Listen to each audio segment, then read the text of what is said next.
कहते हैं कि प्यार, शादी और बच्चा हर कपल के लिए बहुत ही प्यारा अनुभव है, जो न केवल उन्हें एक खूबसूरत रिश्ते में बांधे रखता है, बल्कि इस तरह ही जोड़े अपने रिलेशन में आगे बढ़ते हैं। हालांकि मेरे साथ ऐसा नहीं हुआ। दरअसल मैं अपने साथी के प्यार में इस कदर पागल थी कि मैं 2 बार गर्भवती हो गई।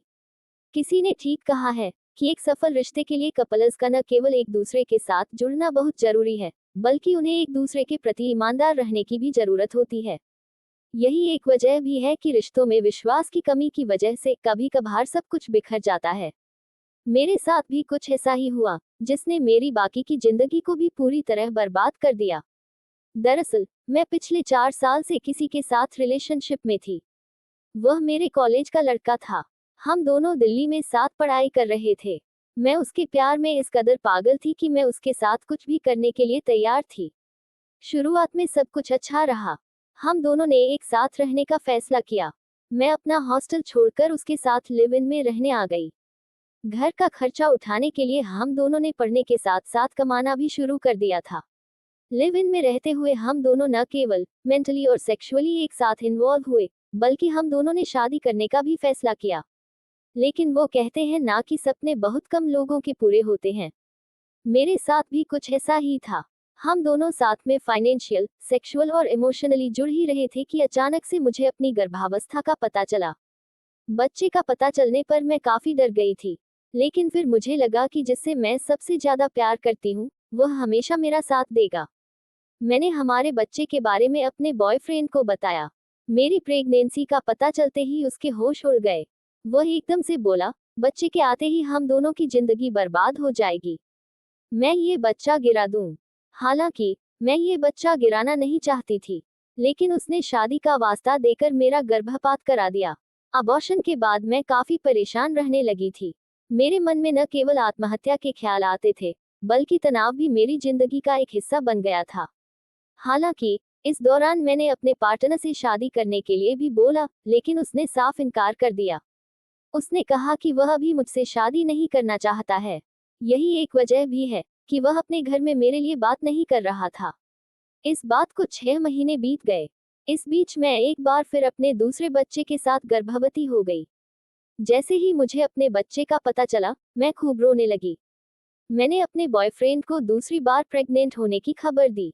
इस दौरान उसके चेहरे के हाव भाव ऐसे थे जैसे मुझसे कोई पाप हो गया हो। मैंने उससे कहा कि हम कोर्ट मैरिज कर लेते हैं, जिसके लिए परिवार को अभी बताना भी जरूरी नहीं है। लेकिन वो गुस्से में चिल्लाने लगा। उसने कहा कि वह आजकल में हमारे बारे में अपने घर पर बात करेगा, जिसके बाद ही वह मुझसे शादी करेगा। इस बात को 4-5 दिन बीत गए। मैं उसके जवाब का इंतजार कर ही रही थी कि अचानक से मैंने उसका फोन चेक करना शुरू कर दिया। इस दौरान मुझे एक लड़की के रोमांटिक मैसेज मिले, जो उसे दिल वाली इमोजी भेज रही थी। इन मैसेजों को देखते ही मेरा दम निकल गया। मैंने तुरंत उसे फोन दिखाते हुए पूछा कि वह लड़की कौन थी, तो उसने अपनी गलती मानते हुए मुझसे माफी की भीख मांगना शुरू कर दिया। इस दौरान मैं इतना टूट गई कि मैंने उसके पिता को फोन लगाकर हमारे बारे में सब कुछ बता दिया। उसके पिता ने उसे घर बुलाया, जिसके बाद वह कभी वापस नहीं लौटा। उसने मुझे हर जगह से ब्लॉक कर दिया। जिस समय उसने मुझे छोड़ा था, उस दौरान मैं अपनी गर्भावस्था में थी। एक दिन सिचुएशन ऐसी आ गई कि मैं रास्ते में चक्कर खाकर गिर पड़ी। कुछ पुलिस वालों ने मुझे अस्पताल पहुंचाया। 3 दिन तक अस्पताल में लावारिसों की तरह पड़ी रहने के बाद मुझे होश आया। जब मेरी तबीयत पहले से बेहतर हुई तो मैं अपने घर पहुंची। इसी दौरान मुझे उसका मैसेज मिला। उसने कहा कि वह अपने घर वालों को मना रहा है। उसे मेरी तबीयत का पता चला। उसने इस दौरान मुझे एक दवाई भी भेजी। असल में वो एक डॉक्टर था, जिसकी वजह से मैंने एक बार फिर उस पर भरोसा कर लिया। उसकी सुझाई दवाई मैंने ले ली, जो कि एक अबॉर्शन मेडिसिन थी। मेरे पेट में तेज दर्द होने लगा, जिसके बाद मुझे ब्लीडिंग भी शुरू हो गई। अपने साथ यह सब होता देख मैं समझ गई थी कि मेरा बच्चा अब नहीं रहा।